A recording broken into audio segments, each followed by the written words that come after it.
राजधानी भोपाल के LNCT विश्वविद्यालय में भारत सरकार से मान्यता प्राप्त मुख्य सेंट्रल ट्रेड यूनियन के महासंघ की बैठक हुई है, जिसमें नेशनल एवं स्टेट लेवल की नीतिगत मामलों पर समीक्षा की गई है। राज्य में न्यूनतम पेंशन 1000 में बढ़ोतरी, असंगठित क्षेत्र के मजदूरों को सामाजिक सुरक्षा, ठेका श्रमिकों को मिलने वाली मजदूरी को बढ़ाना, ई श्रम पोर्टल पर अगली कार्यवाही को बढ़ाने संबंधित चर्चा की गई।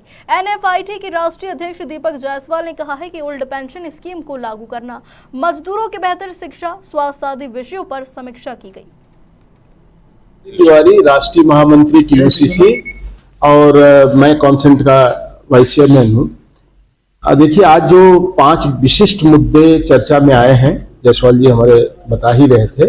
पहला तो ये है कि केंद्र सरकार और राज्य सरकारों की श्रमिक जगत के प्रति नीतियां और उसमें कहां-कहां हमारी शिकायतें हैं, कहां-कहां हम महसूस कर रहे हैं कि श्रमिक जगत की उपेक्षा हो रही है, उन विषयों पर चर्चा करने के लिए आज हम लोग बैठे हैं।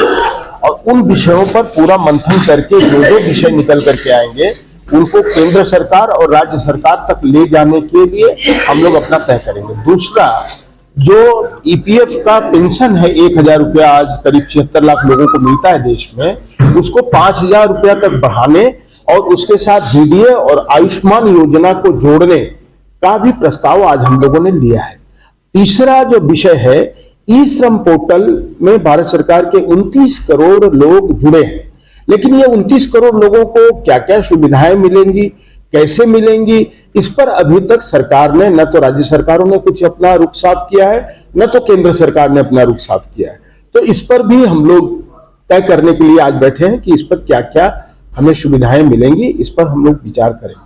तो ये ओल्ड पेंशन का जो मामला आप देख रहे हैं बहुत चल रहा है, इस पर भी हम लोग बड़ा गंभीर हैं और हमारा ये कहना है कि ओल्ड पेंशन लागू होनी चाहिए, नई पेंशन बंद होनी चाहिए, उसकी जगह पर ये पूरे देश पे लागू होनी चाहिए, न केवल कुछ राज्यों में होनी चाहिए। तो ये, और आखिरी जो मुद्दा था वो पब्लिक सेक्टर के बारे में है कि सरकार जो मुनाफे वाले पब्लिक सेक्टर्स को विनिवेश कर रही है, इसका हम लोग विरोध करते हैं। हम चाहते हैं कि सरकार जो उद्योग लाभ नहीं कमा रहे हैं, मुनाफा नहीं कमा रहे हैं, उनको सहायता देकर सरकार उनको कैसे फिर से मुनाफे में ले आए, इसके लिए सरकार को एक ठोस कार्य योजना बनानी चाहिए। ये 4-5 विषयों पर आज गंभीर ये भी कहा जा रहा था कि दिल्ली एकत्रित हो गया। हम बात नहीं कहते हैं कि राजनीतिक फायदों के लिए संगठन बनाना और उनके साथ राजनीतिक पुजारियों के साथ चलना, ये बाकी संगठनों के माध्यम से आपने देखा होगा कि जो राजनीतिक तौर पर चलती है। ये जो कंसर्न ग्रुप की 5 संगठन है, उनका राजनीति से कोई संबंध नहीं है। यहाँ पर कामगारों के बीच से प्रतिनिधित्व आया हुआ है और कामगारों के बीच काम करता है। आज हम लोग जो निर्णय ले रहे हैं कि संगठनात्मक दृष्टि से यदि हमारे कामगारों पर कोई अत्याचार होता है, अन्याय होता है, जो आपको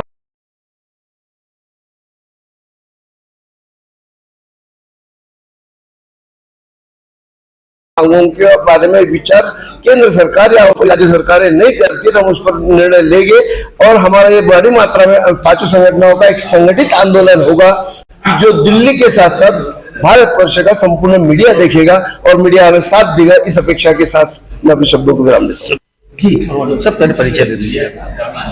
consent, confederation for central trade union, देश के 5 प्रमुख केंद्रीय श्रमिक संगठन जैसे भारत सरकार, ILO और सभी के द्वारा मान्यता प्राप्त दिया जाता है सदस्यता के आधार पर, उसमें कन्फेडरेशन की आज एक विचार मंथन बैठक हो रही है, जिसमें मैं दीपक जायसवाल उसका कन्वीनर हूं, राष्ट्रीय कन्वीनर कंसेंट का, जिसमें 5 केंद्रीय श्रमिक संगठन है।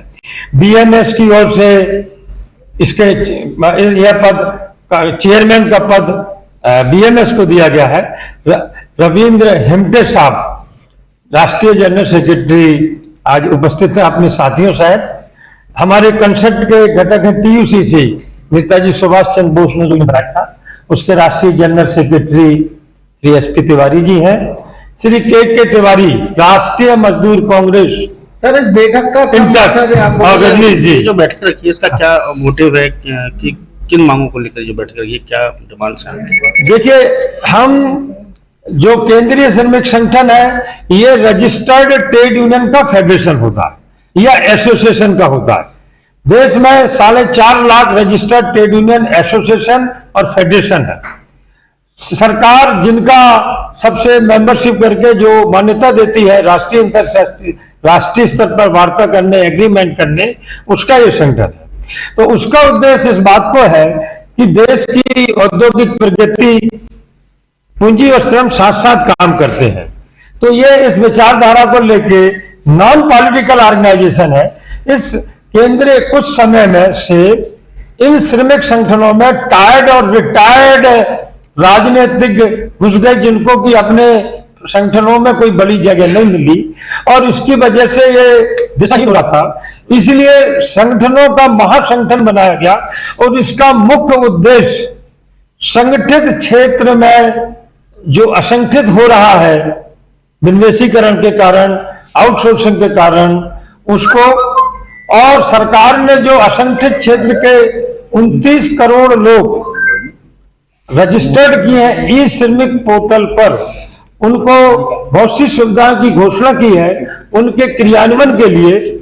और असंगठित क्षेत्र में जो श्रमिक, चाहे वो संविदा कर्मचारी हो, चाहे वो भवन सह निर्माण के हो, माइग्रेंट वर्कर हो, आशा वर्कर हो, ऊषा वर्कर हो, इन क्षेत्रों की सामाजिक कल्याण, सोशल सिक्योरिटी को सुनिश्चित करने के लिए और राज्य सरकारें, देश की राज्य सरकारें और केंद्र सरकार के लिए के कंक्रीट सब्जेक्ट दोनों की जिम्मेदारी है।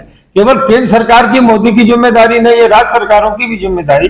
इस विषय पर मंथन के लिए प्रमुख पदाधिकारियों का आज चिंतन होगा और उसका कंक्लूजन निकलेगा, उसको हम लोग निर्णय करके उचित स्तर पर उसके निराकरण के लिए